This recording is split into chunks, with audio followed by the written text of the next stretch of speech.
All right, here you go, Tim. I boogied over. I'm over Afghanistan now. I'm about 140 miles out from Bagram. We're going to do a night approach for obvious reasons. And first, I am going to kill the strobe lights. Hold on. There we go. Strobe lights are off. Nav lights are off. That little red beacon up on the top, that's an aiming point, so that comes off. And I tell everybody in the cabin, shut off or close their drapes. I'm going in dark with a really steep approach. This ought to be cool. There you go. Chopped the throttle, deployed the speed brakes. I'm diving in from 40,000 dark. You'd have a riot with this thing, Timmy.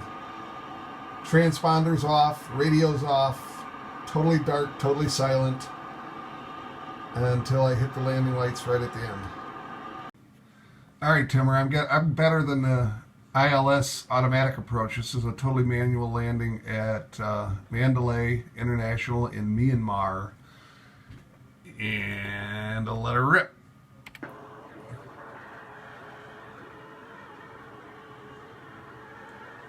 They call this an international airport with one runway, and it's short. I figured that out. The trick is very small adjustments, and then you'll start hearing it's got a radar altimeter in it, and it'll start giving me altitude readouts, so I know when to flare. Then the trick is you got to let the nose down easily, as you can use it as aerodynamic brakes. Just hold the stick back and keep the nose high, and the whole wings act as a brake. And then you'll notice as well at touchdown, I set up the spoilers to automatically deploy, just like a real live airplane. All right, we're 500 feet off. I'll just let you go.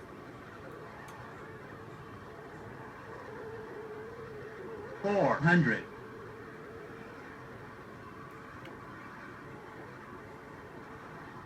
$300. Who's got game? Pilots get sick, give me the controls. I can do this shit. It does take a lot of work. And simulator landings are harder than real landings. Alright, let's see how close to the end of the runway I can stick it, because I don't have a whole lot of runway. 100. 100 feet off. Minimums. Minimums 50, means you're committed to 40, landing. 30.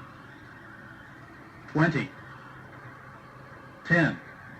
Damn near on the center line. I'm not sure why that thing's sitting right on the runway, but okay, we just flew through it.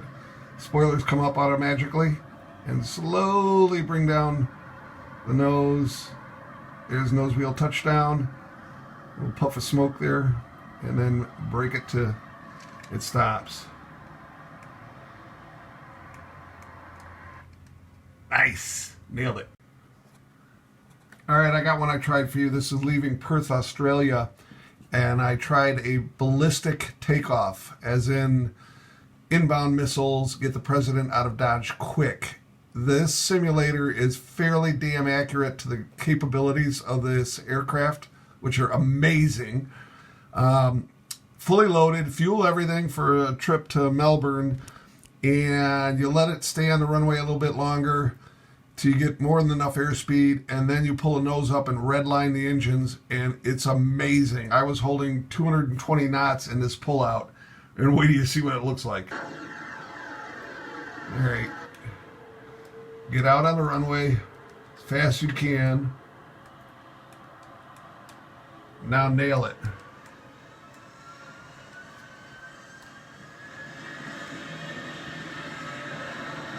And I mean redline it.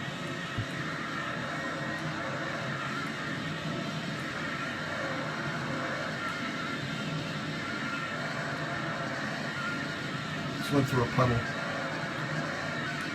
Watch this. Gear up. Pull up like a bat out of hell. Wait till you see this. It does it.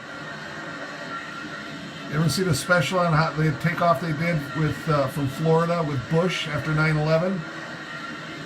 You start running out of airspeed, but you jump a bunch of altitude before that, and then you shove the nose down and you're the hell out of Dodge. That's a Captain Ballistic departure. Well, I'm kind of bummed. They put everything away. See if you can guess where I am now. Strangest air traffic control tower. They never talk to you. You just announce your intentions. And no one was around. No one intercepted me. No one gave me grief on approach. There's a really long runway out in the middle of the desert. I was expecting to see like UFOs and stuff. Bummed. Developers must not have a sense of humor. Oh well. See if you can guess. Well, here's my all-time favorite aircraft, and it is a nightmare to fly. Yeah, it's fast, but its flight envelope, there were parts of speed, altitude, weight that it can survive, is a coffin corner. Too fast, too high angle attack, too many G-loads, thing blows up. I've already augured in twice now, and I have no idea the manual to fly it. This is not just an easy sim flight. It's nuts. It's got some cool effects though. Takes it a little while to spool up. I'll just spool it up on the ground for you. Yep, there, a little puff of smoke, the engine starts. I've got full throttle, but it takes a bit. It'll drag the plane for sure. Come on. There they go.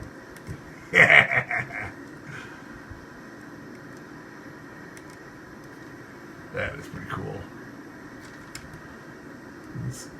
Yeah, it's going to drag it.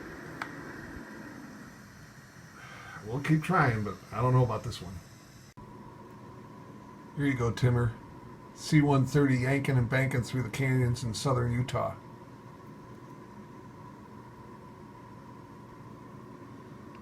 They keep getting lower. What the hell?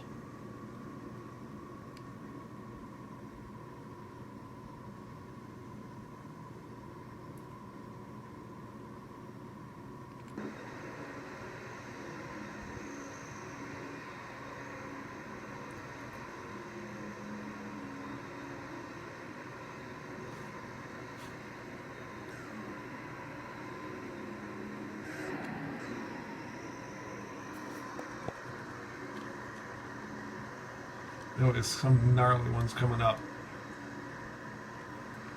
You can see I'm well below the canyon walls.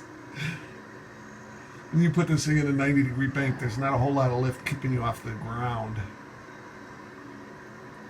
I think I auger it into the side up here because there's no way it's going to make this turn. Not this level.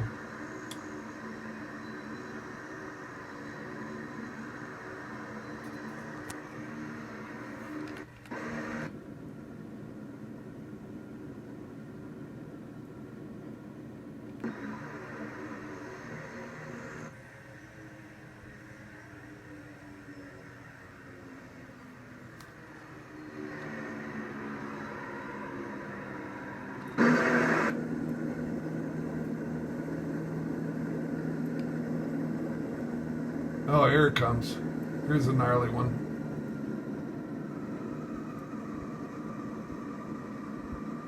About 100 feet off, 200 feet off. But there's a hard left. I want to see if I made it. This is a video replay.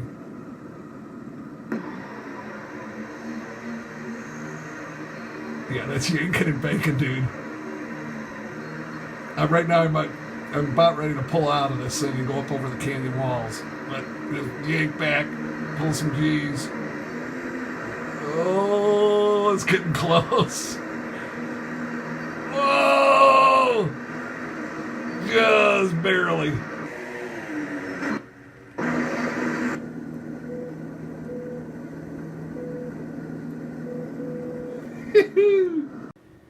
Here's another new challenge. C5 Galaxy. Man, it's a tank. A lot of partying and people in there. Here we go. Nellis to Miramar and San Diego. Should be fun. I thought I'd show you this. It's Punta Razza on the island of Sicily, but it's got some very pretty scenery. It is on the northwest corner of Sicily. And this is a recording of a approach I just shot. You get all the different views. There's from the tower. Here's looking out a cheap seat window. And that's the view landing. Let's see. It is pretty. See if I can do the landing. I think I went a little long.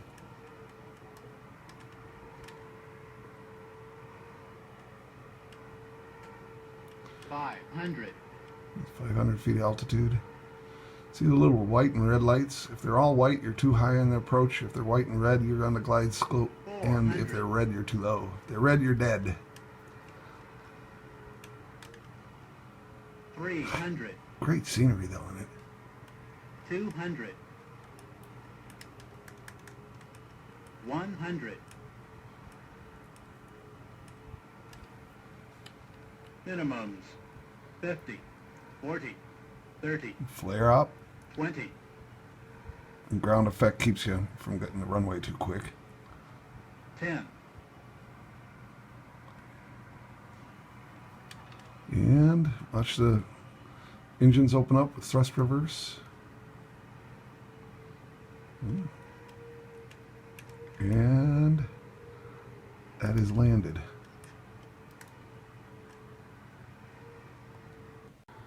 All right, here's another one for the record books. Landing in the Himalayas with a 747 at Kathmandu Airport. As you can see, it's right there. Here's what it looks from the cockpit, from the control tower. And then out the passenger window. And this is what you got to do with it. The lights are landing lights like an aircraft carrier. Red and white means you're on glide slope. Red means you're too low. White means you're too high. 300. Just a little right and low.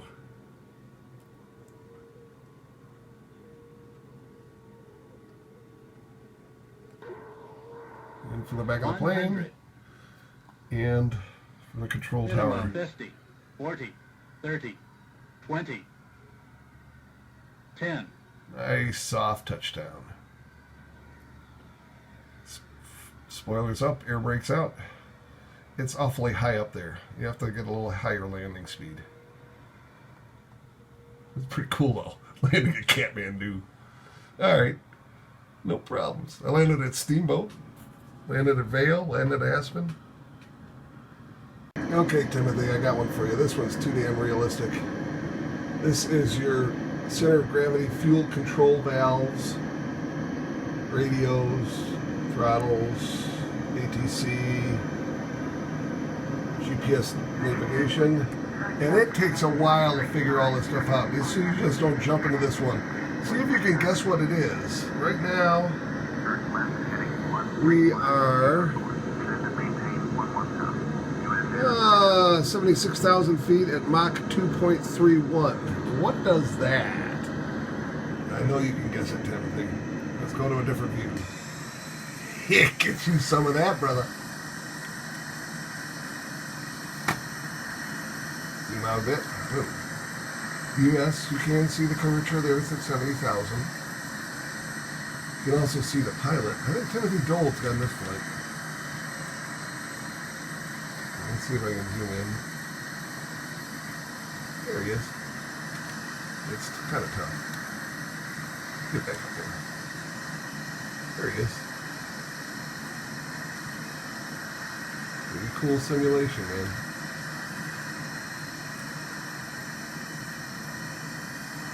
That's usually the view the Russians had of her.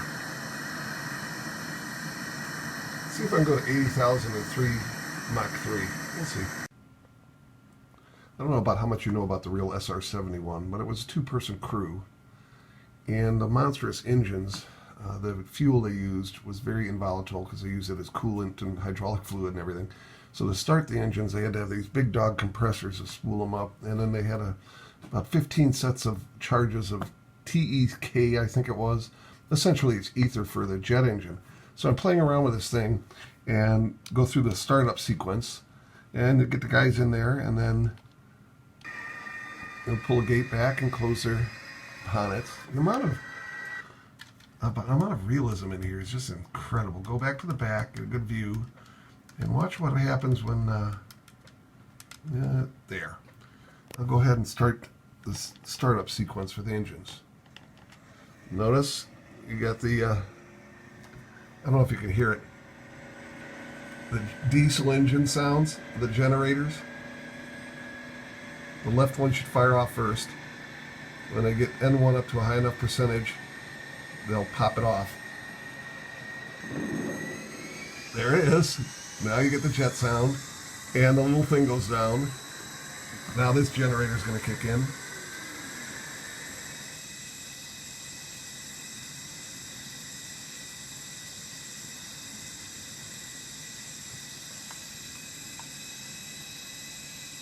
That is amazing. Here you go, Timothy. 1,000 feet up, 269 miles an hour, and we're about to buzz over Moscow. I'm not sure where the damn Kremlin is, quite honestly. But we're going over, oh, that might be it. Just to the right. Let's go up, zoom out.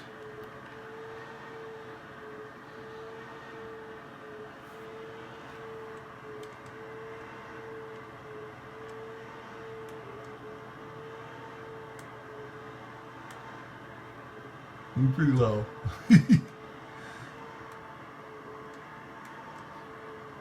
Well, there's going to be some heads that roll in the Kremlin tonight.